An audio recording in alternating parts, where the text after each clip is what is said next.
MRTC atau MLTT lagi bagus. Tahniah, anda baru beli rumah pertama.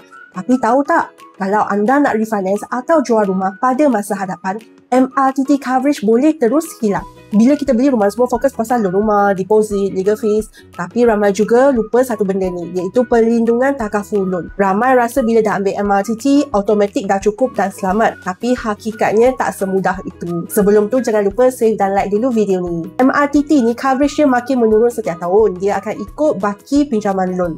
Lagi lama loan berjalan, lagi kecil pampasan dia. Dan masa mohon dengan bank, kadang-kadang jumlah dan tempoh perlindungan pun tak lengkap. Dia macam nampak macam secure, tapi bila diuji, coverage tak cukup. Kebaikan MRTT memang ada sebab boleh dimasukkan dalam loan dan selalunya kadar faedah pun lebih cantik. Tapi seperti yang Melissa selalu cakap, perlindungannya kurang lengkap. Bayangkan loan rumah masih panjang, tiba-tiba peminjam meninggal dunia.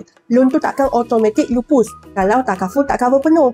Bank dia akan jaga loan dia, tapi siapa akan jaga keluarga anda? Sebab tu ramai sekarang dia pilih MLTT, Mortgage Level Term Takaful. Dengan MLTT, jumlah perlindungan kekal sama sepanjang tempoh loan.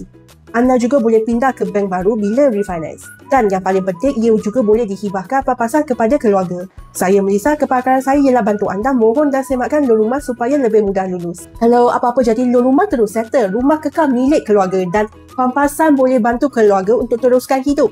Tapi ya, MLTT memang sedikit mahal dari MRTT. Selain itu, anda juga boleh ambil MRTT dan untuk mana-mana kekurangan perlindungan, tambah dengan MLTT. Macam tu, anda boleh dapat protection penuh tanpa perlu bayar terlalu tinggi. Melissa bantu ramai pembeli rumah faham beza MRTT dan MLTT supaya keluarga mereka betul-betul dilindungi. Kalau anda nak tahu berapa kos sebenar MLTT untuk rumah anda, boleh message kami. Jangan lupa follow Melissa untuk tips yang berguna dan kalau anda ada soalan, boleh komen di bawah.